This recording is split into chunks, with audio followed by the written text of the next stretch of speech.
Hi everyone, welcome to week 18 of 20 for 20. Today I'm recording in my daughter's bedroom, which she's going to kill me for. But when you have 11 people that live in your house, you just sneak into the quietest room and get it done. So that's what I'm doing today.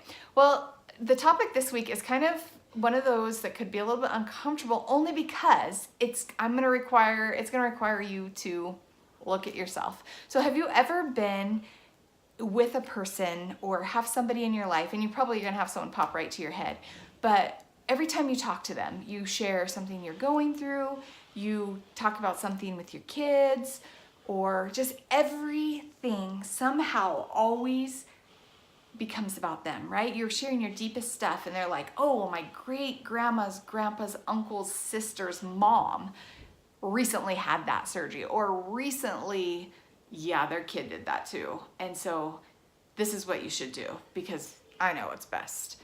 We all have been around that person, right? It can be exhausting. But at the same time, we always, all of us, I think, take a turn doing that. And we don't mean to, but we want to share our stories and make it, pertinent and be about us. Well, today is the day that I want you to 100% make it about you.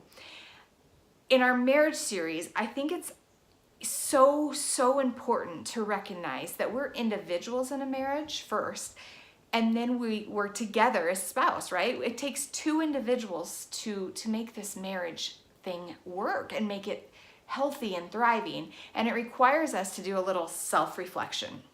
So in the world we live in, we hear all the time on social media, in the news, everywhere, don't judge me, let me be myself, I'm gonna do what I'm gonna do, whether it affects anybody else, don't judge me. And even the Bible is quoted by the world as the line for this. As Christians, you're not supposed to judge. But it's these verses, it actually comes out of Matthew 7, and it's largely taken out of context. Let me read it to you because I think it's so important for what we're about to talk about. It says, do not judge others, and you will not be judged, for you will be treated as you treat others. The standard you use in judging is the standard in which you will be judged. And why worry about the speck in your friend's husband or wife's eye when you have a huge fat log in your own? How can you think of saying to your husband or wife, let me help you get rid of that speck in your eye, when you can't see past the huge log in your own? You hypocrite. First, get rid of the log in your own eye, then you will see well enough to deal with a speck in your friend's eye. Okay, this is in no way saying don't judge. That's not what it's saying. It's saying check your heart. Check where you are before you even approach your spouse, before you even approach your friend, before you post on social media. Check your heart. Remove the big old log that you keep stumbling over because you can't see. Remove that. But in marriage, right, we see all the good, the bad, the really bad, the really good. And so it's so easy to get caught up on all the things our spouse is or is not doing right. And we point it out, but we tend to forget to flip the mirror around and look at ourselves, right? And this is what this scripture's admonishing us to do, is evaluate your own heart. Not if your husband's dealing with pornography, or your wife is dealing with pornography, or gossip, or bitterness. It's not saying don't go to them, don't talk about it because God forbid, you might be judging them. That's not what it's saying. It's saying check your heart and go in the best, most loving possible way and address it. The thing is it doesn't matter what your husband or your wife says or does, because what it comes down to is your actions and your reactions. You cannot control your spouse. You can, however, control your own behavior. And so that is what we want to concentrate on, right? Because I think when our spouse sees us loving better, sees us caring, sees us offering grace, the natural tendency is going to be for them to want to love deeper, to offer more grace. And sometimes it's a long journey. I get it. I'm one of the most stubborn people I know. And I also can reflect on how many times Tim's offered me grace when I've wanted to be mad at him for a week, and he's like, okay, we need to talk about this.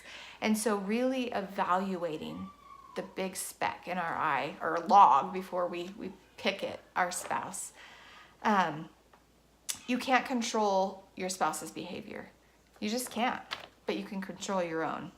You know, I have my own selfish tendencies that impede and even strangle the life out of our marriage. Recently, I read this quote by Timothy Keller. Let me read it to you. It says, if each spouse says to the other, I will treat my own selfishness as the main problem in our marriage, he says, then you have the prospect for great things.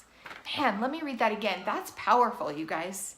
If each spouse says to the other, you know what, I'm going to treat my own selfishness as the main problem in our marriage, and I have the prospect for great things. Your marriage has a prospect for great things. I think sometimes when we feel hopeless and when we feel bogged down in our marriage, it's because our view, our lens is a little bit skewed. And we need to remember to take a step back and evaluate our own actions and reactions. Because, right, every action has a reaction. And so if the day before I'm snappy and I'm biting Tim's head off, it trickles over into the next day.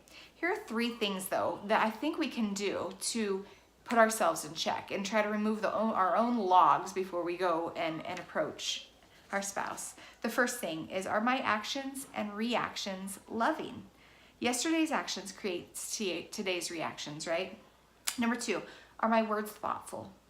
Sometimes we get catty and snarky and harsh, and we're not thoughtful with our words. 3, do I consider what's on my spouse's plate, or am I just considering my own plate, right? What I'm juggling, or am I stepping back again and remembering, wow, he or she is juggling a lot, and they are going through a lot. I want to love and value them through this, right? So just recognizing where our spouse is in that moment. In Luke 15, I want to leave us with this. In Luke 15, it says, he, God, cuts off every branch in me that bears no fruit. Well, every branch that does bear fruit, he prunes so that it will be more and more fruitful. God is the vine. We are the branches. And you guys, we have to be open and say, prune me, God. In our marriages, prune us. Prune us and make us more loving and more kind, more gentle. Let us have self-control. Allow God to prune back those areas that are difficult and maybe not producing great marriage fruit, and really address those areas in your life. I'm praying for your marriage this week. Tim and I want the best, the absolute best for your marriage. And we're praying for you. Have a great week.